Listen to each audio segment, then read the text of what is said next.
So, kind of a new video that I'm doing on this channel, something I haven't done before. But given that our season has just ended with a win but no playoffs, I figured I'd come on here and talk about what happened this season, what I thought of it, and of course of where the team currently stands as of right now. So we finished 9-8 this year after starting out 2-6 at our bye week. And what's really funny is that in my 2022 Steelers scheduled game by game predictions video, I originally predicted us to start this season out 2-6 in that video. And I predicted a 7-2 turnaround after the bye week. Now, I didn't get every single game right, but I was exactly right about the slow start and the hot finish. But so let's see. So let's start from the very beginning. So okay, week 1 we play the Bengals. Joe Burrow, who was still recovering from having his appendix taken out. I mean, that's kind of what makes the win over the Bengals week 1 less impressive, because Burrow was nowhere near at 100%. I mean, hell, the Dallas Cowboys the week after with Cooper Rush beat that Bengals team with Burrow not at 100% yet. And in that game, okay, sure, I mean, yeah, the defense got 5 turnovers, sure. I mean, yeah, we got off to a 17-3 lead, sure. Yeah, we got a pick 6 on Joe Burrow on, I believe, the Bengals' own opening drive. But then, of course, we almost choked that game away, mainly thanks to Mitch Trubisky being a sorry-ass quarterback. And the fact that we never even trailed that game at all, with Mitch Trubisky under center, still to this day, still as of right now, mind boggles the shit out of me. Because the offense in that game was absolute shit. If those turnovers don't happen, we get blown the fuck out.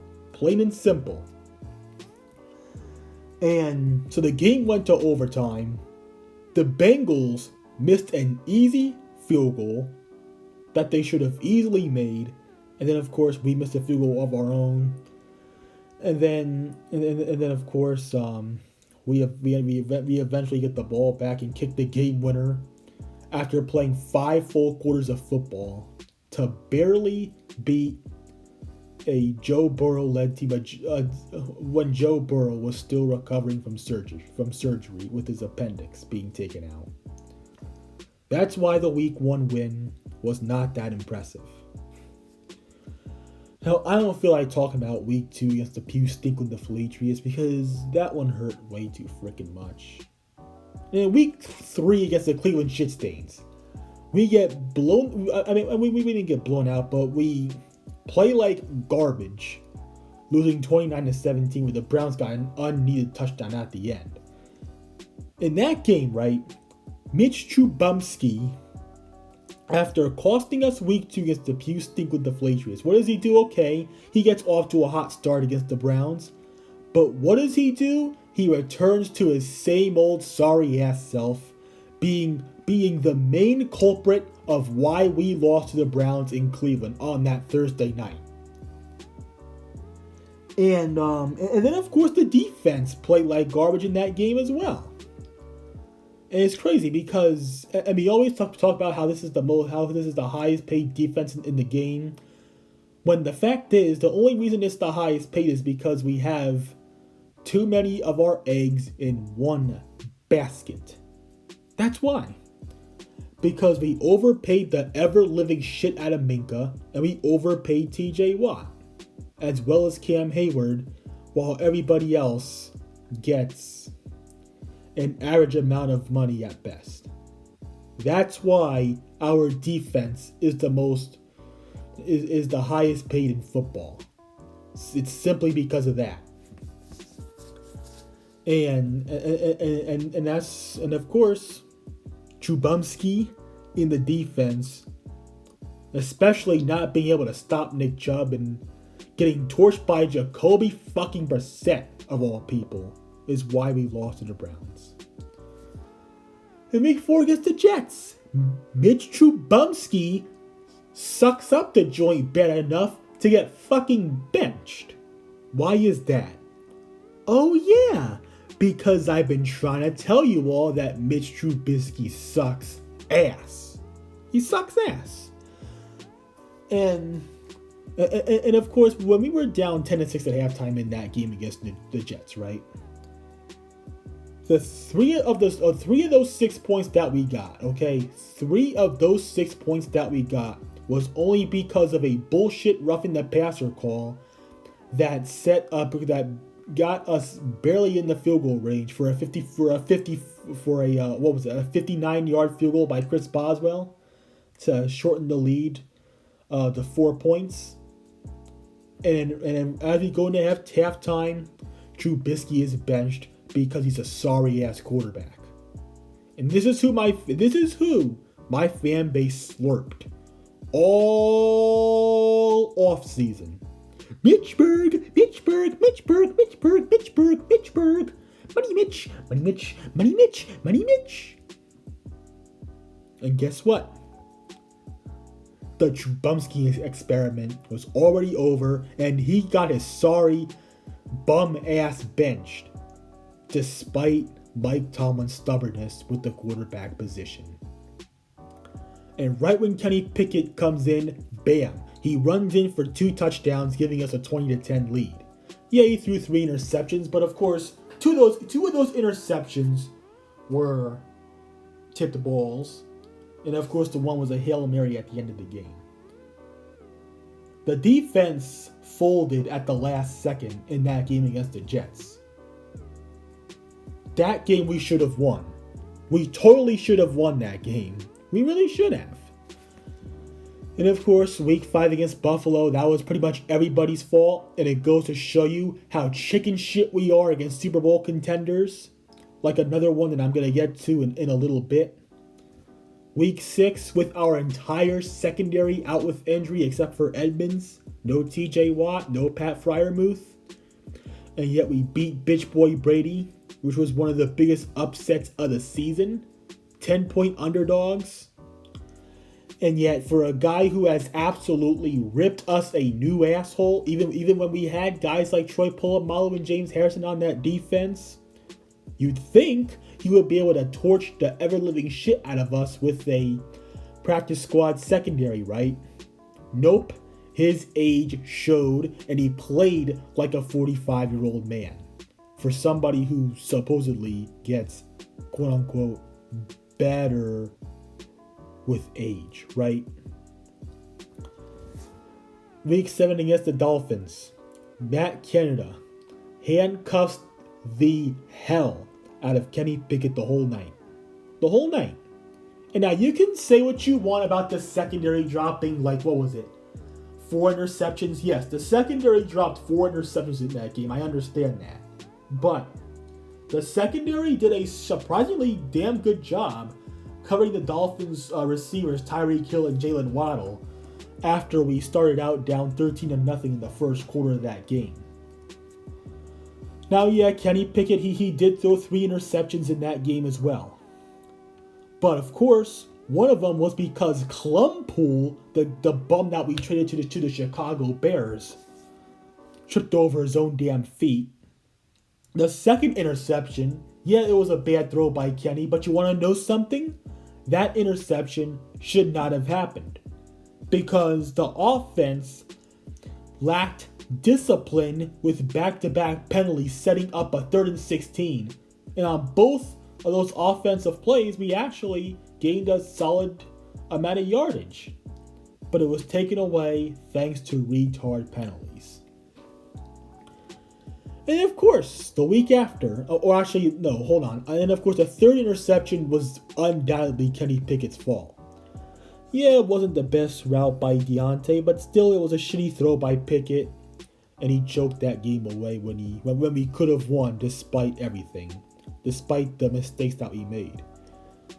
Anyways, now let's get on to Week 8 against the Eagles. And this was the other blowout loss that I wasn't surprised about. I was not shocked about losing to Buffalo, and this time against the Eagles, I just wasn't shocked at all because I saw this coming. And what's hilarious is that if I said to myself, if we keep this game within, if we were to kept that game within 21 points, I would not be mad at all. Well, we lose by 22 points. Granted, it took the Eagles a while to put the game away entirely, but still we got our ass beat. No surprise there. They're a Super Bowl contender this year. They have the first round bye in the NFC. So there you have it. So that was our 2-6 start right there. We could have won Week 2, which I don't want to talk about. It's too painful. I'm gonna leave it at that. That game, and of course Week 4 and Week 7 against the Dolphins were games that we should have won.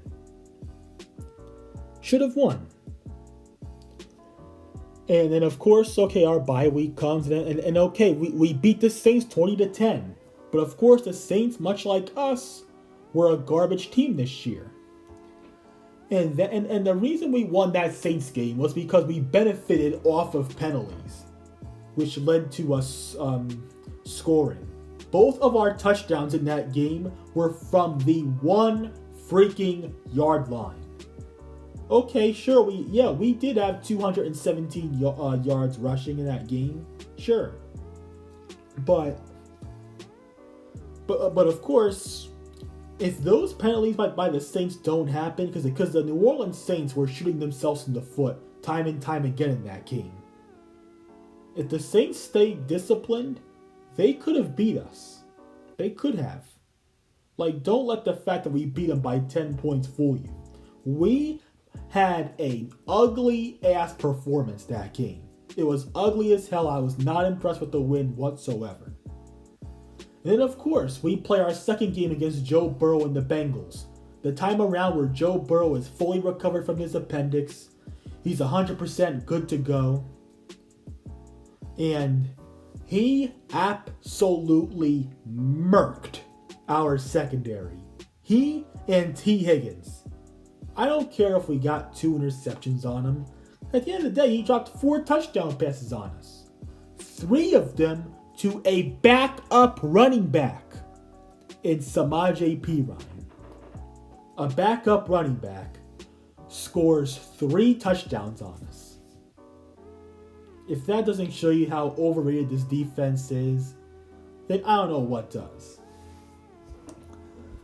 And the nerve in this fan base to at the time blaming Kenny Pickett for that loss when he was doing everything he could to stand toe-to-toe with Joe Burrow in a shootout when the halftime score was us being up 20-17. And yet in the second half we couldn't really score all that much. Bengals beat us 37-30. 3-7. And okay, and then of course the week after that we play the Colts, a team that we absolutely freaking own. We haven't lost to them since 2005. We're like 27-6 against them all the time. And okay, the run game gets back at it again, leaving off from where they were against the Saints for as ugly of a win that was. We beat the Colts 24-17, but we should have had that game closed out long before we actually sealed it. We were up 16-3 at halftime. And the one thing that was really frustrating was the special teams coverage. And the Colts coming out of that second half, they damn near broke that second half kickoff for a touchdown, even though they ended up scoring the touchdown after all after that big kickoff return. And at one point, the Colts took the lead 17-16. And this is a microcosm of how complacent we always are when we have a good lead.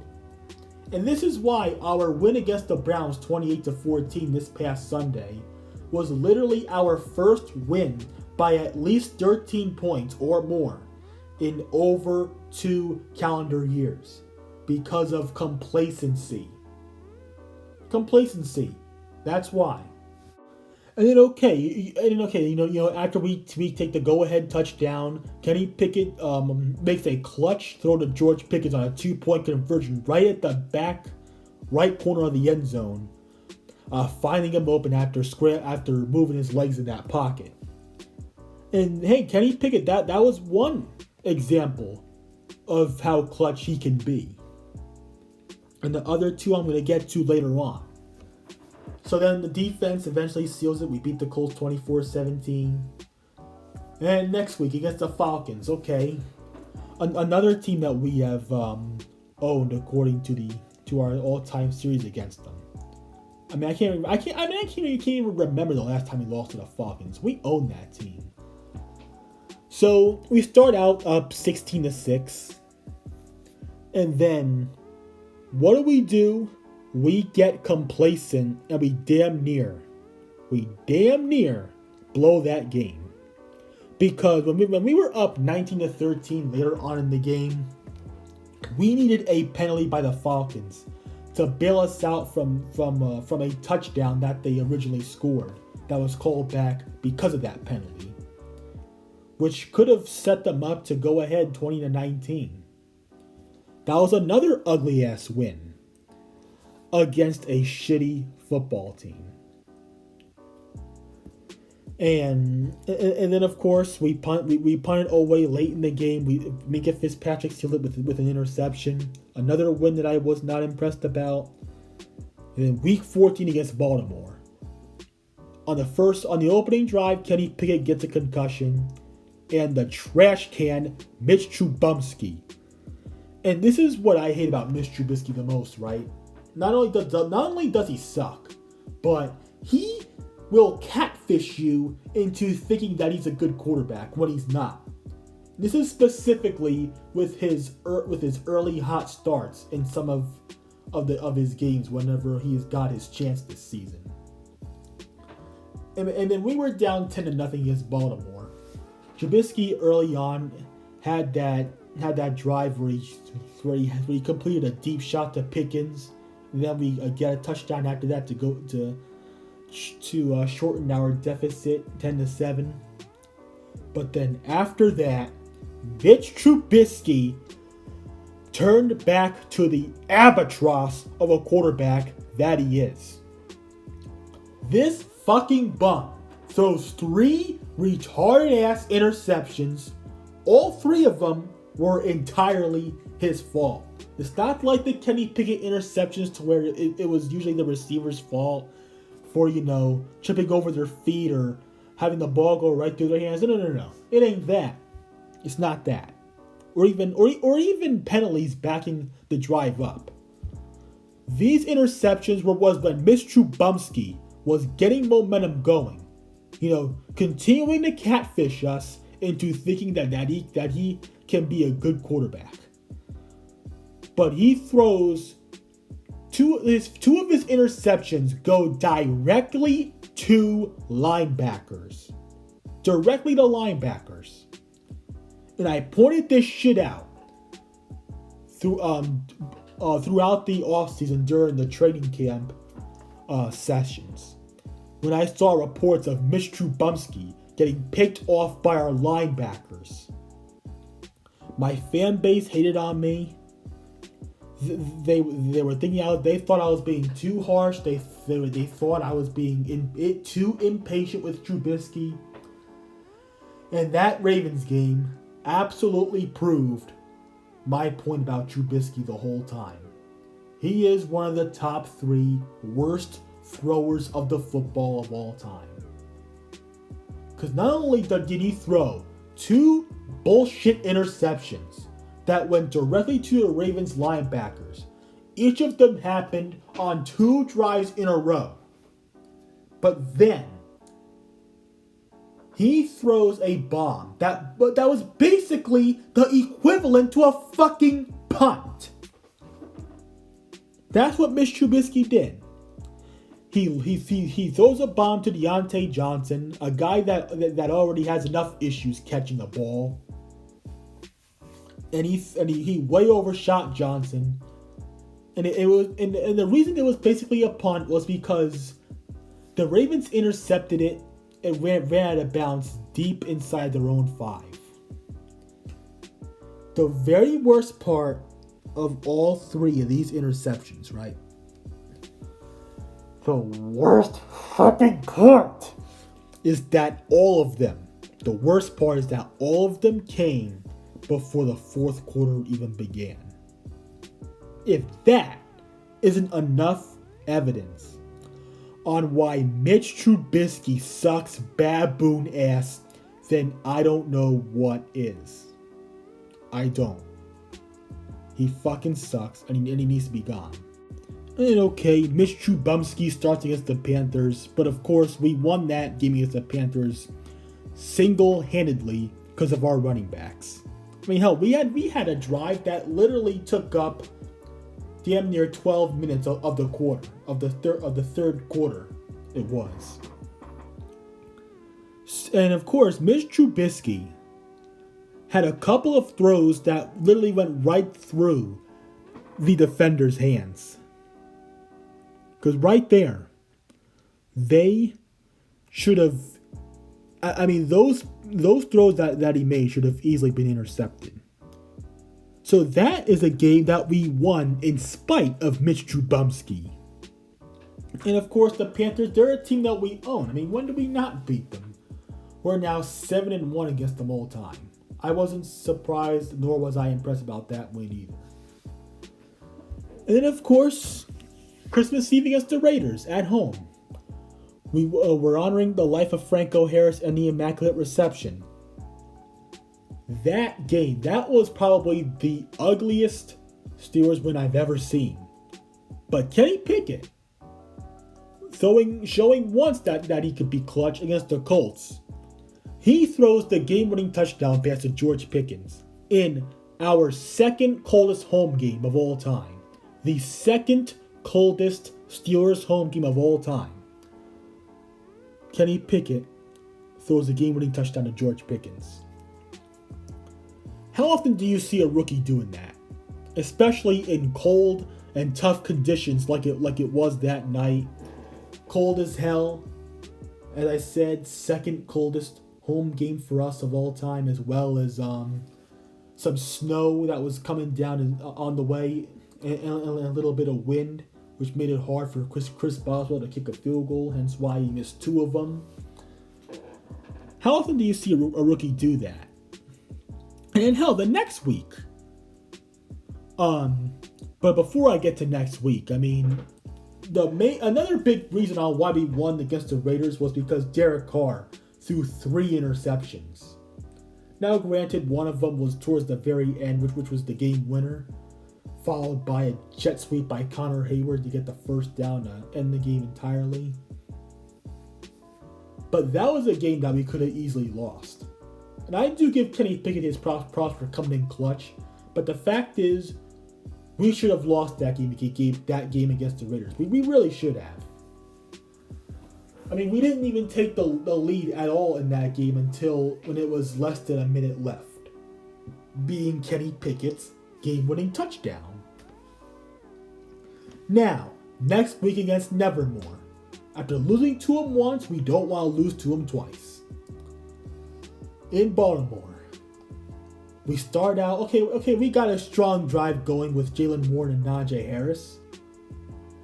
But then, of course, we fucked up that drive with a dumbass third and goal play call by throwing it up to George Pickens in the back of the corner of the end zone, when all we had to do was just keep on running with that rock. But nope. Instead of going with what was working, we went with what was not working early on in that game. Settled for a field goal, up 3-0. Ravens get a field goal of their own, tied at 3. Then, of course, a dumbass penalty by Cam Hayward sets up a Ravens touchdown and go up 10-3 right before half. And then after that, we go down 13-3 later on in that game. And then Kenny Pickett comes in, was able to come back from that deficit. But of course, it was a couple of field goals, 13-6, then 13-9.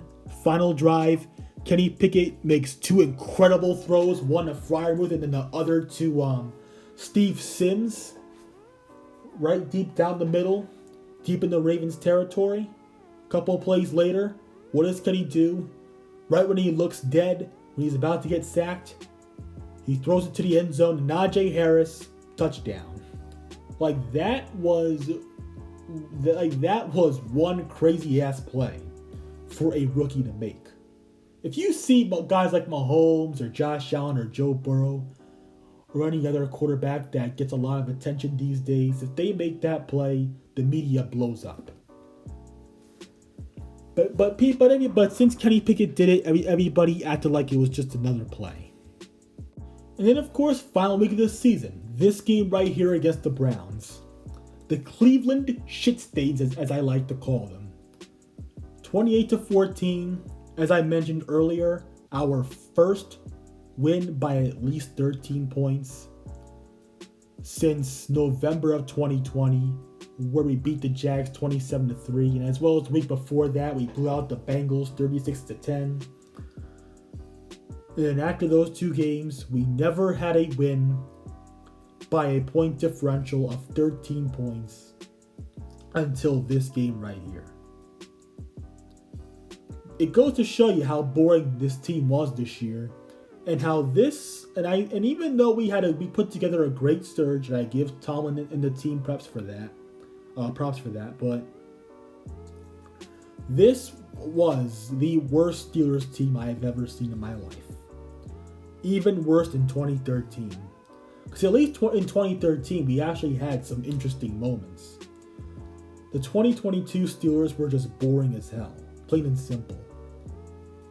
So now, let's get on to the current state of this team, man. Because, so right now, we finished 9-8. Tomlin maintains his non-losing season streak for another year.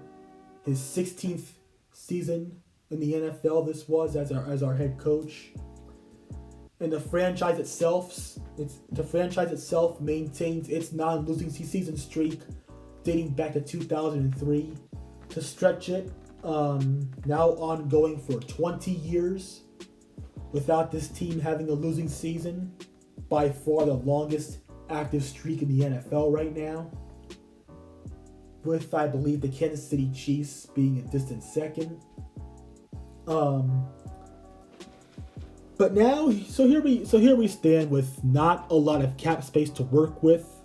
So come March, when free agency hits, we're gonna have a couple of tough decisions to make as far as who to cut goes. And even if they may seem obvious, they may still seem tough in a way, because we're likely gonna have to take cap hits, no matter how much we like it or not. So here is who absolutely needs to be cut, and who, in my opinion, needs to be gone from this team overall. Number one, Mitch Trubisky. Everybody knows that I hate that guy with an undying passion. Get him out. Number two, probably the most obvious to everybody, the bald-headed stooge Matt Canada, who can't call plays worth a damn. Number three, I'd say get rid of Dan Moore. He is the worst offensive lineman I have ever seen in my life. Period, point blank. Number four, another guy that I hate, Deontay Johnson, who for some odd reason, half of this fan base is homerish enough to honestly think that this guy is an elite wide receiver. How is he elite? I mean, the guy didn't even catch a single touchdown pass this year. Not one. Not one. And this guy is supposed to be our number one receiver. This is a guy that many commentators and analysts label underrated. And yet, he's underrated when he can't even score a freaking touchdown. Not one touchdown catch he had this season. Not one. Didn't catch a single touchdown pass. And he's still dropping balls. I want him gone. I've had enough of his ass. Another guy that we need to cut is Gunnar Olszewski, a former Pew Stiegel deflatrian. And hell, he might as well just go back to the Pew Stiegel deflatrians. Get his ass out too. So yeah, them, and maybe there may even be some others that we may need to cut. And some of them may be some tough decisions, but we may not have but we may not have a choice if we want to have enough cap to improve this team. We have holes in the secondary because our secondary outside of Minka Fitzpatrick and DeMonte Kazi, garbage. Our linebacking core outside of TJ Watt, garbage. Miles Jack, he was alright this season, but other than that, man, this linebacking core overall is garbage. And Alex Highsmith, right? Do not let his stats fool you. He is nothing when TJ Watt is not on that field. He really isn't. And his stats are just absolutely misleading as fuck. D-line, old as hell, especially Tyson Alualu and Cam Hayward. Tyson Alualu, I said he should have retired last year, over a year, like about a year ago from now almost. I said in that video where we got eliminated from the playoffs by the Kansas City Chiefs. Not that that's a surprise, but in that video I said Tyson Alualu should have retired. Now I was preaching it all off season, coming off a season-ending ankle injury, 35 years old. My fan base disagreed with me there. Turns out that I was right. I was right about Tyson Alualu, and he really should not come back next season. I'm sorry. Cam Hayward, okay, maybe he still got it, but even there, Cam Hayward's starting to get up there in age, and I really do not know how much longer he has left. I love the dude, but I'm afraid his retirement's gonna have to come up soon. As much as I hate to say that. And of course on the offense, the offensive line. Okay, the offensive line did show some improvement this season compared to last year in 2021. But the fact is, the offensive line still has holes, especially that left side. And now wide receivers. Outside of George Pickens, our wide receiving core is a pile of dog shit. And when your starting tight end, who is not even great, who's good but not great, as well as a backup tight end in Connor Hayward, when you have two tight ends that are your second and third best receiver on the team behind a rookie wide receiver, that's how you know that this wide receiving core sucks. It sucks. And now, of course, okay, well we may have found our bread and butter with our 1-2 punch rush attack with Najee Harris and Jaylen Warren. I really like what Tomlin incorporated with our 1-2 punch run game. We should most certainly stick to it for next season. Now, Kenny Pickett, the verdict is still very much out on him. He's shown throughout the year that he can be a really good quarterback. He's shown that he can come up clutch in tight situations. But on another end, we have yet to see Kenny Pickett have a breakout game. And now, yes, I know Matt Canada is a garbage OC. We all know that. But sometimes you do have to get on the quarterback a little bit, even if they're a rookie. I'm not killing Kenny Pickett at all. I'm still very much on the train with him. I like him, but we gotta get talent around him this offseason. So it's like here's what I think we should do. Like in free agency, we should probably go out and sign a couple of corners. Because all of our corners just plain suck. I mean, Cam Sutton, he can be okay in the slot, but even there, he's really just another player. Nothing great at all. And then I'm thinking maybe we can maybe we can go after somebody on the front seven, linebacker or defensive line. Hoping to replace Tyson Alualu, assuming he ends up retiring, like he pretty much should have last year in the off season of 2022. But yeah, I think free agency should be about the defense. I'm thinking come the draft I'm thinking with our first. So we're gonna have 2 first-round picks this year. If Jordan Addison is at pick number 17, snatch him right there. Don't even think about it. Instantly say, yep, that's the guy we're taking. Jordan Addison. He has history working with Kenny Pickett. He was Kenny Pickett's favorite target to throw to in college, back when both of them were still with the Pitt Panthers. And I'm thinking with pick number 32 is where we should go with a left tackle.